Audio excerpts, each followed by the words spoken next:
title, Role of Education in Countering Terrorism, Religious and Ethnic Intolerance, basically is completely on the basis of this research report that these three elements, terrorism, religious and ethnic intolerance, these are the growing problems for Bangladesh. Even the present, our Prime Minister, she was also attacked once in Bangladesh by a group, and the very recent incident of September 29th and 30th of this year, that in Cox's Bazar district, that some people vandalized and torched the Buddhist temple, and also the incidents, human rights violations in Chittagong hill tracts of Bangladesh.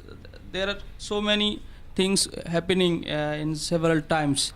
So these are the concerns, that why I have taken these three issues, and I have tried to see these things through education policy of Bangladesh, whether the latest education policy focused on these three issues or not. And from that point of view, I have conducted this research in 4 divisions of Bangladesh, that is capital Dhaka, Chittagong, Rajshahi and Sylhet, and the respondents number was 500. And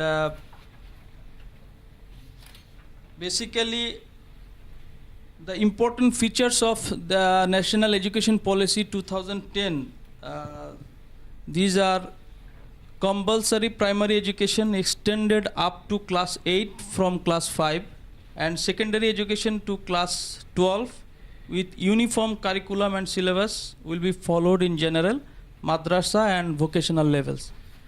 Free education up to class 8 from the previous class 5 in phases at government and government funded institutions. The policy is non-communal, but there will be compulsory subjects on religion and ethics for students up to class 8.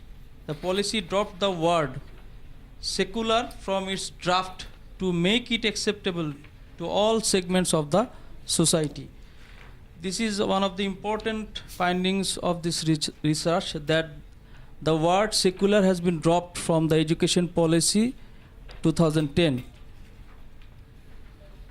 Education systems, state of terrorism, religious and ethnic intolerance in Bangladesh have been discussed in this study, and I reviewed the curriculum and textbooks of 2 major mainstream education systems, that is madrasa and general education from class 3 to class 12, and also reviewed the syllabuses of both systems of this education level, primary level and Ibtidai. Ibtidai means primary level of madrasa, religious education, junior secondary and secondary level, that is Dakhil in madrasa education, and higher secondary, that is Alim in madrasa education.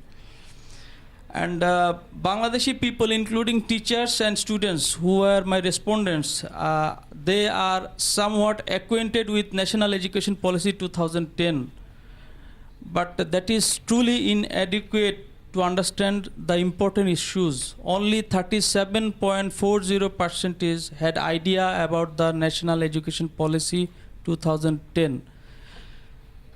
So my comments is that it is very inadequate to understand the important issues, terrorism, religious and ethnic intolerance, whether these are focused in the education policy or not.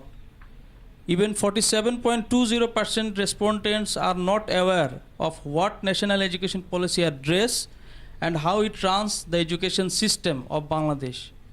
60% of the respondents, that they said that National Education Policy is scientific and modern.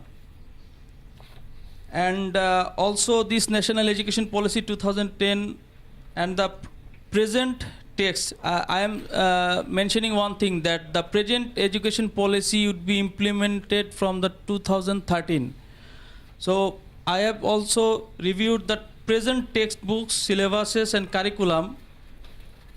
Regarding NEP, it means National Education Policy 2010, 15.2% said yes and 14% said yes regarding present curricula, syllabuses and textbooks, that the terrorism, religious and ethnic tolerance, these issues are not properly mentioned in the education policy and even in the textbooks.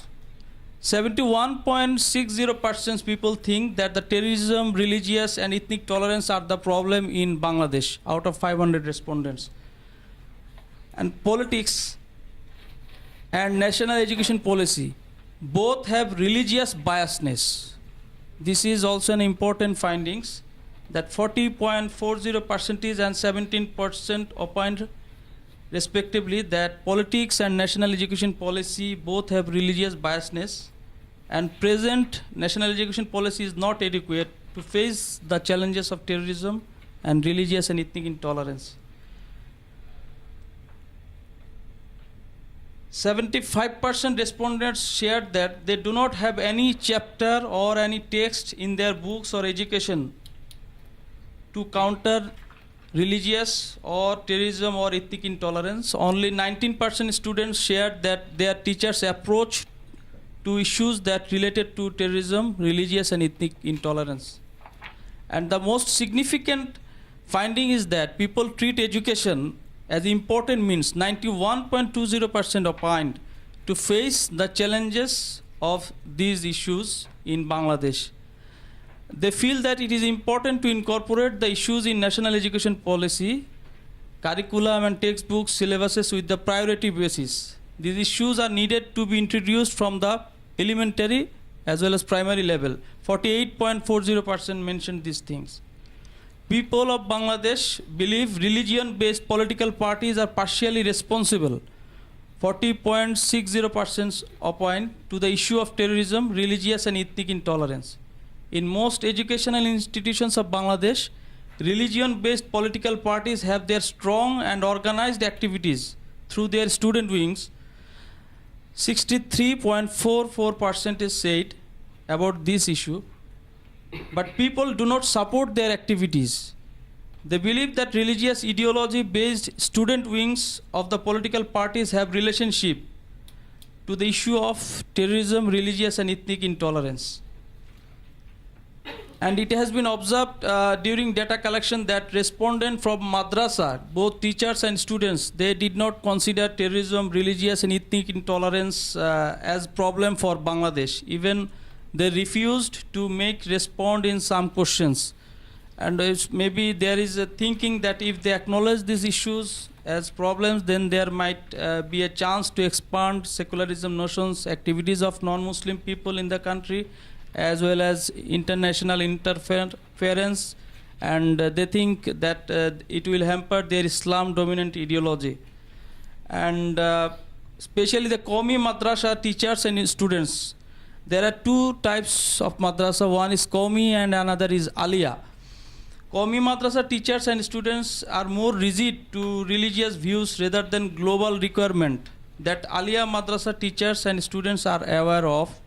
Teachers of Qawmi madrasas are so sensitive that they even refuse to answer some questions. They mainly believe that peace can come only by following Almighty's given ways, and they also pass this notion to their students. Whereas Aliyah madrasa provides mixed education that includes subjects from general education stream. They often come out from madrasa and enroll for higher studies, and their thoughts and ideas are much modern than Qawmi graduates. But none of these notions are enough to address the issues, terrorism, religious and ethnic intolerance.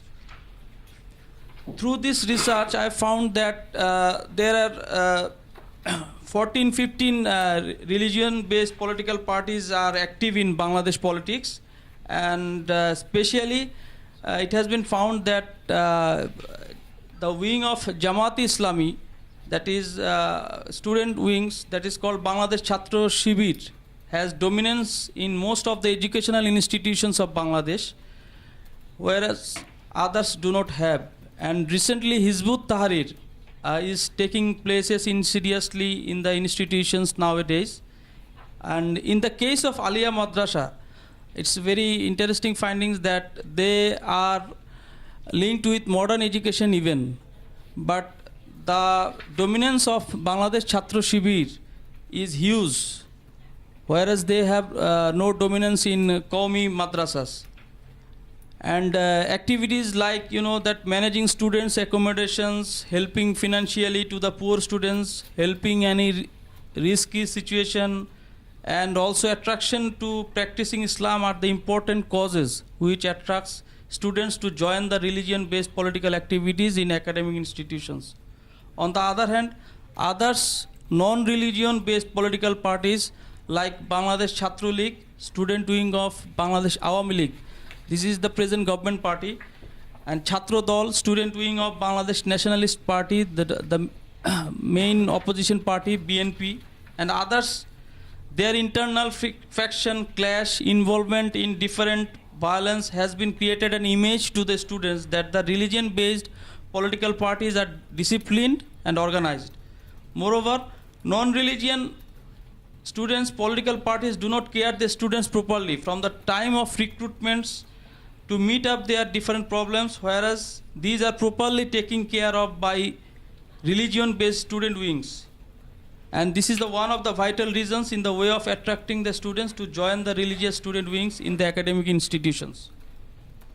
Respondents who were teachers, they did not admit their involvements in religion-based political activities during their student lives in fear of faced off, but it is observed that most of them had involvement in religion-based political activities, and their recruitments were also have some influence of their religion-based political activities, such as member of student affiliation of with Jamaat Islami Bangladesh. Even they still nurture their gained beliefs, philosophy, and try to transmit to their students. These teachers are also involved in decision-making process in the educational institutions they belong, and this is the way their involvement, religious ideology or fundamentalism views and influence of are increasing in a precarious manner. It is found also during the research that internal conflict among the different indigenous groups, especially in the Chittagong hill tracts, is one of the prime causes of violence and ethnic intolerance in Bangladesh. During the research, we conducted FGD, focus group discussion. A Marma, is a student, he was blaming the dominancy of the Chakma people, that he was blaming that the Chakma's dominance, and they are torturing on the rest of the other small ethnic indigenous peoples. It was clear from the discussion of one FGD that Marma's responded that the Chakmas are also responsible. It means that the indigenous peoples are also responsible for the unrest situation in Chittagong hill tracts.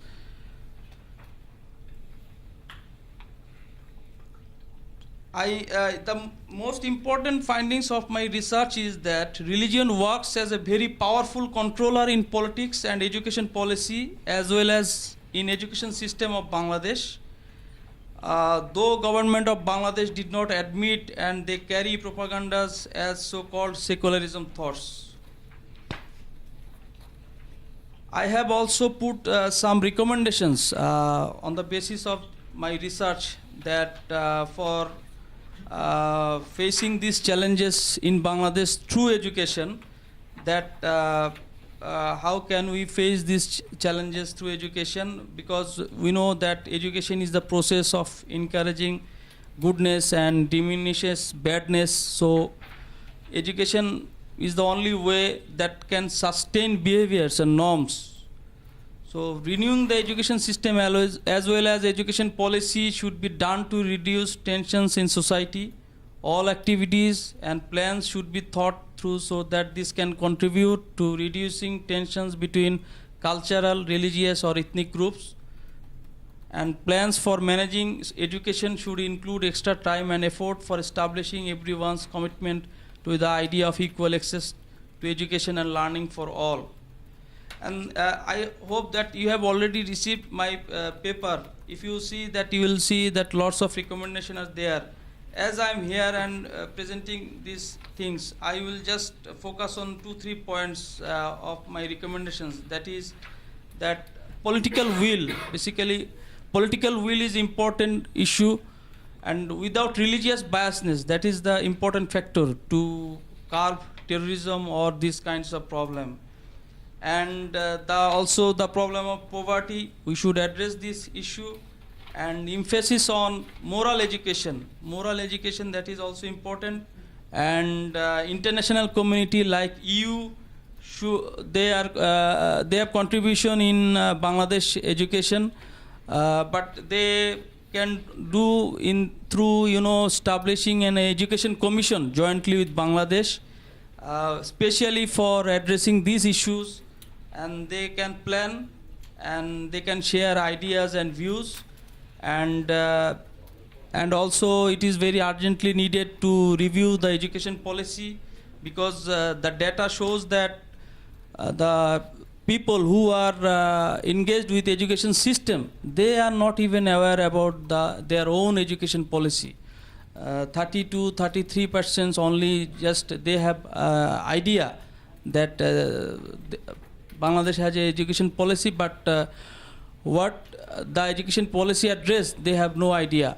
So it is very important that it should be more public, and people who, at least who are involved with this system, they should know this.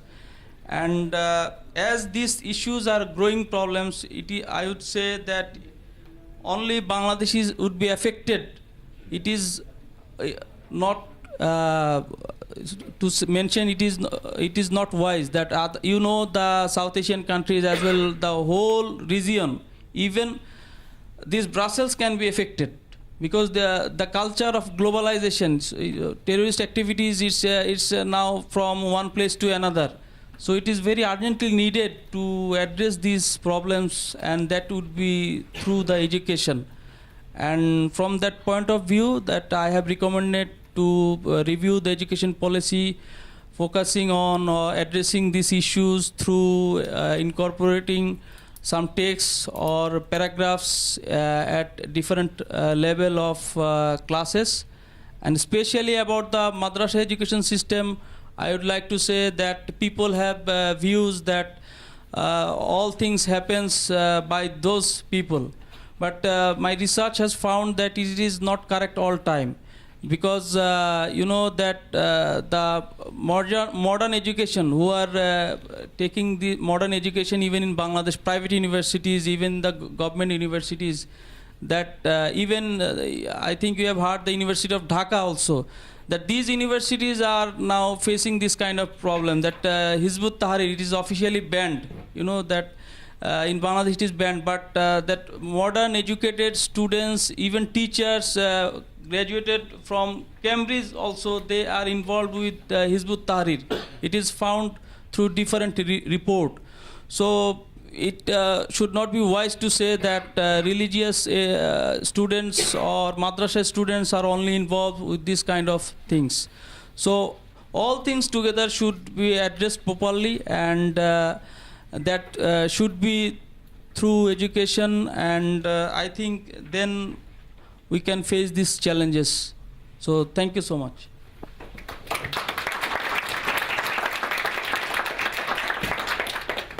Thank you very much. I'm just quickly glancing at my watch. We have about 20 minutes.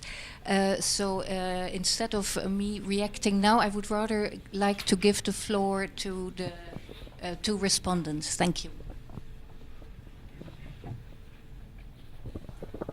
Yes, thank you, Professor Hoque, for this very insightful presentation, and thank you for presenting the results of your research to us, which is very important and which provides a good grab about the problems with which the Bangladeshi education system seems to be plagued.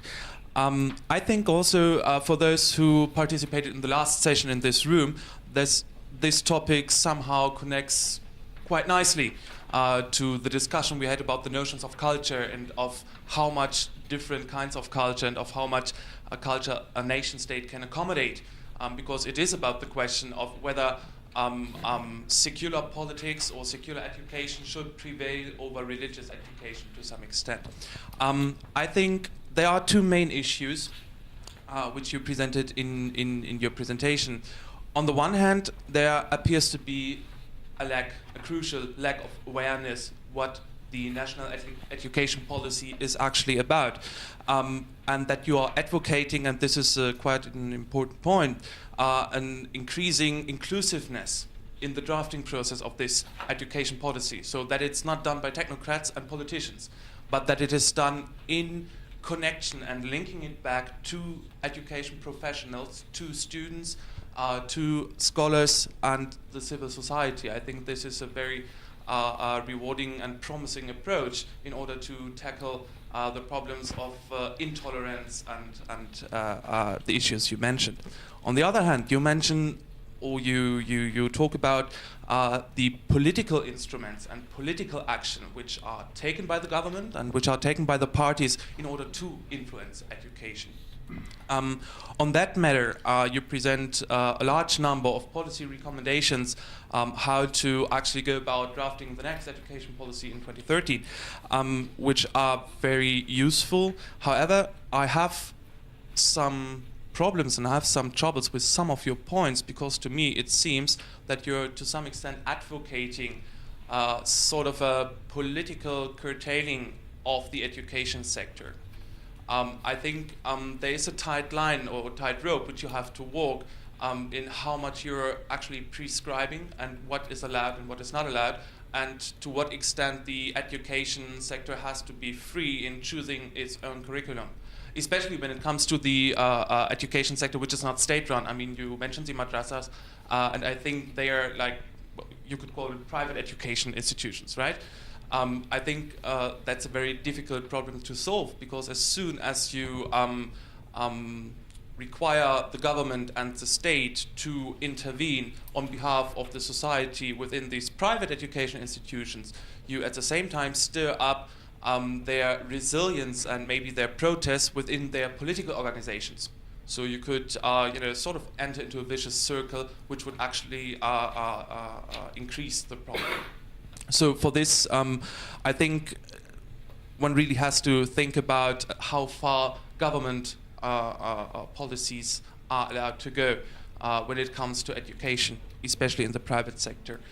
As we're kind of short in time, I will just move on to the next commentator and pass on. Thank you very much. Okay, thank you, Mr. Hoque, for your presentation. I'll keep it kind of short. I organized my questions according to your paper and your presentation, of course. I would say quality education merits serious consideration and is essential, of course, as an ingredient that can mitigate latent conflicts. But on the other hand, it's especially to emphasize that the system of education as such cannot by itself achieve or preserve peace. Parties who desire a stable and enduring peace must understand and find ways to manage the underlying sources of conflict. Equal access to quality education, I would say, and teaching that promotes tolerance and diverse points of view goes hand in hand with other ongoing efforts towards reconciliation. And I found some statistics from Save the Children and UNICEF that indicate that every additional year of formal schooling for young males especially can reduce the risk of becoming involved in conflict by 20%. This may seem self-evident, but it depends fundamentally on the quality of education they have received. And as we have seen in your presentation, the majority of teachers in Bangladesh can or do not adequately address or promote issues such as religious and ethnic tolerance. This negligence may even reinforce the attitudes, divisions, and behaviors that create the conflict to begin with. Teachers can and should play a crucial role in order to overcome such protracted conflicts. If I understand you correct, madrasas are an alternative means of education over which the government of Bangladesh has limited power. If so, how can a government consolidate its authority without curtailing Islamic education as such? Could you elaborate a bit more how the vocational training for school teachers is conceived and developed, and with a special emphasis on the Islamic education? How is the teacher selection being made for non-government schools, government approved and supported, and the madrasas as such? Thank you.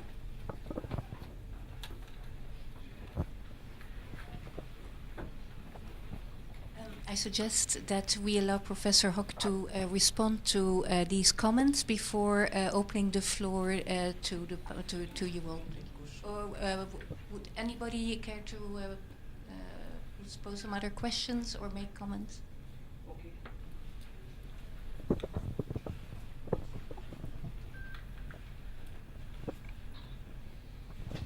Hello, good afternoon. This is Mr. Rizwan, First Secretary, Bangladesh Embassy. I thank Mr. Hoque for his presentation. But I have some points to make regarding your comments about the education policy that you have mentioned. That you say that the education policy do not address that how to do not address how we can counter terrorism or other conflicts. As we all know that the common education policy, as accepted by all the people in the world or all in other countries, that lead to a person to grow up as a civil and a law-abiding citizen. So, especially, you cannot, I cannot find anything that in any education policy in any country that is specially written a chapter how to address religious intolerance or terrorism. Because we think that people will generally, all people will grow up as a law-abiding citizen. So, in the case of Bangladesh, Bangladesh is not a special case. This is regularly addressed in the textbooks, and the teachers always train the students. So we do not find that this should be specially addressed in the education policy. I think this is my comment. And regarding the root cause of terrorism, in your thesis you have mentioned there are some reasons that the criminalization of politics, there are poverty. These are the root causes of terrorism. I think this should be addressed if we want to counter the terrorism. Yes, that is also it is also very serious in our case that we see that the progressive and liberal ideas are being shunned, and we see that the obscurantic ideas are coming forth. This should be addressed, that why this change is coming, why some people are introducing these ideas and these are accepted by the students, why they are not accepting the liberal and progressive ideas. This should be well addressed. You should also can make a research that why these are gaining currency these days. I think that will best address the situation in Bangladesh among the young people, I think. Thank you very much.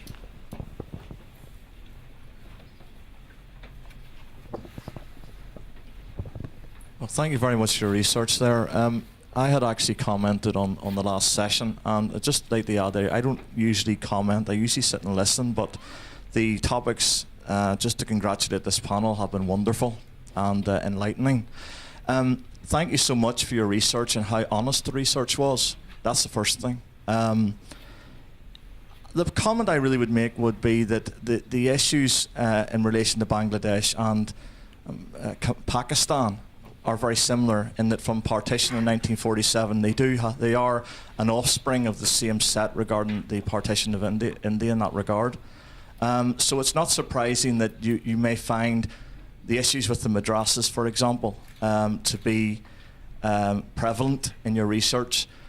I would ask, however, that it's not just about the education, as I'm sure most people would agree.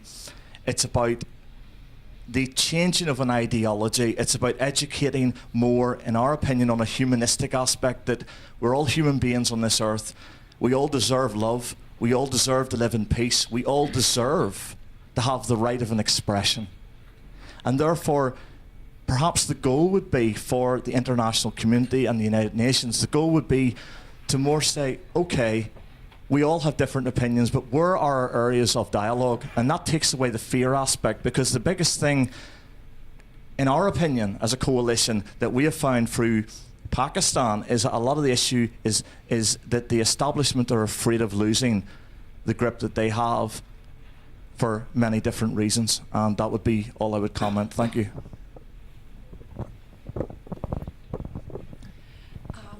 Genoveva Hernandez from the European External Action Service, Desk Officer for Bangladesh.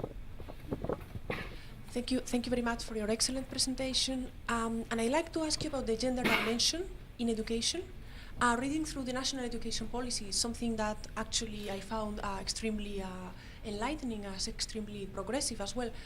There was a passage saying that women had to be educated in women's rights and made conscious of their rights, which is a statement that I don't think exists in many education policies in the world.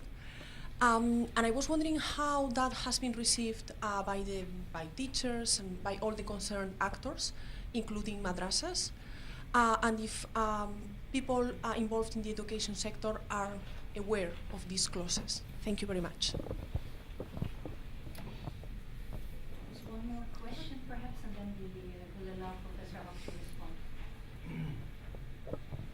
respond. Can you keep it? Yes, it's short. It's about the tolerance. You mentioned about tolerance.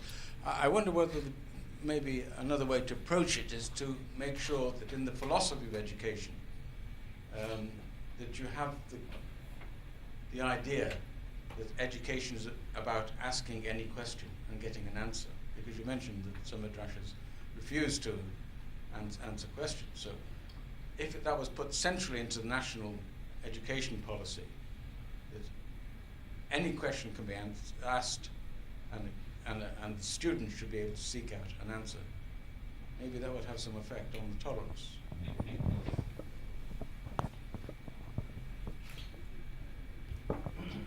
I think we have about 10 minutes left, so let me immediately give the floor to Professor Hoque. Thank you for the comments. I firmly believe that it will enrich my research. About one thing that that the whole world is busy nowadays to find out mechanisms to face the challenges of these things, say terrorism, religious or ethnic intolerances. So why not we should try for one mechanism like education. So from that point of view, that yes, you are right that there is no education policy where you will see that these three issues are focused. But my perception is that why not we will try for these through education, because education can be a mechanism, so we can try. So this is one thing, and another thing is that about the teachers recruitment policy, even for the private sectors in Bangladesh, that it's under the government policy and it's controlled by the government. Though if you want to be a teacher of a private school, college, whatever it is, but you have to pass an exam that is controlled by the government.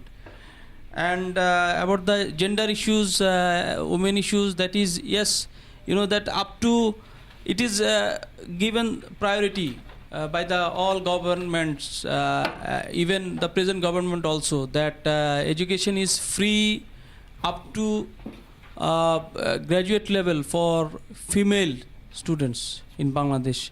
And they are concerned, and that NGOs, they are very active. They are very active in Bangladesh, and that BRAC, Grameen Bank, through these channels, women are, that now in a good position. If you go through the history, last 10, 15 years, that we have so many achievements, and even in the political positions also, even in the parliament, from prime minister to opposition, our foreign minister and ambassadors, even in the lower level also, they have voice now. So all the things together, I would like to mention that my aim is that to test the education as an important means or mechanism to face these challenges. So let's see. Thank you. Thank you very much. And may I maybe round off with one last question I have. Let me first of all thank you for this paper, and thank you especially for having made some recommendations which are, I think, of importance and relevance to us policymakers, not in the least of the European Union. And I wanted to just follow on to something that Robert Jan has said in his remarks, that every year of formal schooling reduces the risk of a student becoming intolerant by some 20%.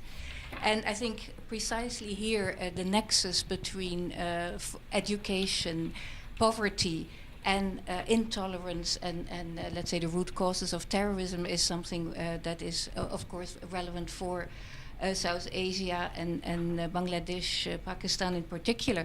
My question would be, you've touched upon the important roles of NGOs, BRAC, Grameen Bank, Proshika.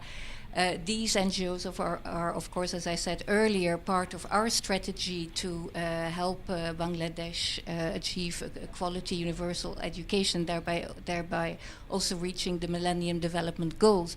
And how, in your opinion, would you see the willingness of the big NGOs active in education to actually take on board your suggestions on reviewing the national education policy and working with the other existing schooling systems in Bangladesh?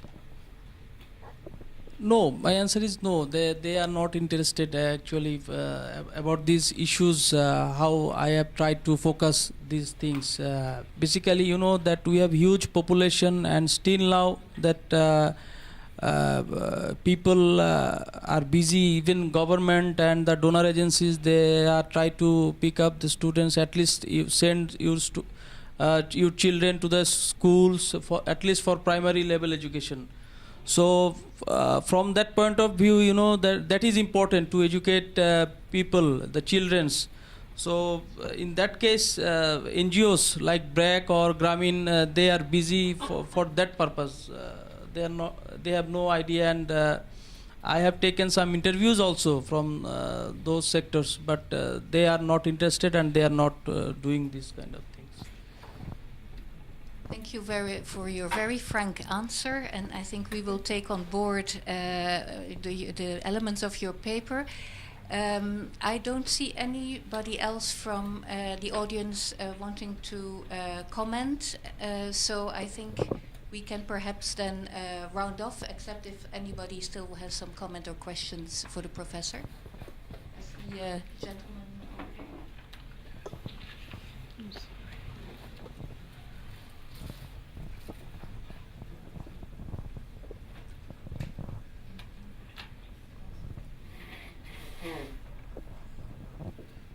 Salamat Akhtar from Pakistan.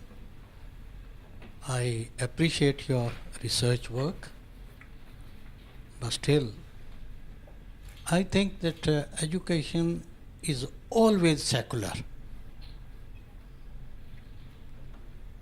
In Pakistan, we do have the control of Jamaat-e-Islami on education,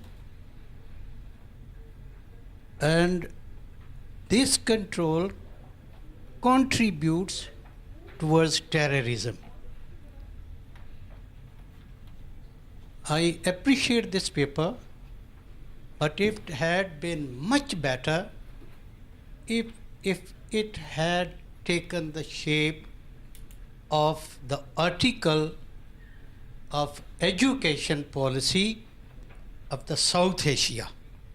What about Pakistan and India? I had a chance to attend an international history conference in Patiala University in 2006. I appreciate the education policy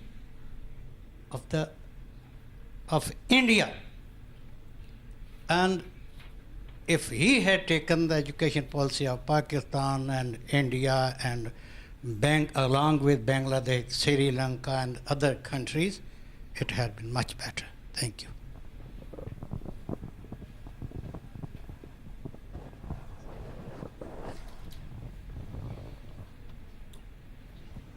Yes, you are right that education education is secular, but policy, when it turns into the policy, you know that in the case of policy, the power party, you know that who is in the power, they have some influence. They try to incorporate their ideas and views, and you know better, it is even in Pakistan, it is also in Bangladesh. Say how it is in my country now. that's present Awami League government, it would not be like this when the opposition would be in power if Jamaat-e-Islami has alliance with BNP. So because every political party has some sorts of philosophy. So from that point of view, that Jamaat-Islami, BNP, they have some agendas, so they will try to do that thing. So the question is about the policy and the policy makers. That's why I try to say that political will, and that would be, without religious biasness. It doesn't mean that you will drop the religion or like this. But when you will try to incorporate something that motivate students, people, teachers, the people who are engaged in education system to this kind of things, then it is problem. So trying to focus on that issue. Thank you. Thank you very much. I think this was an interesting discussion, and I think we have a number of things to take back with us. The fact of the education policy makers. It's true that it's a pity time doesn't allow us to address a little bit this more in a larger South Asian context, especially in India, for example. If you see the progress the government has made, for example, through its Sarva Shiksha Abhiyan or other programs, which are maybe more secular in nature. Of course, the problems, of course, in India are quite different, and I think there the big challenge is now, while they haven't achieved almost total enrollment, it's more now also looking at quality education, and so there remains, of course, a lot to do.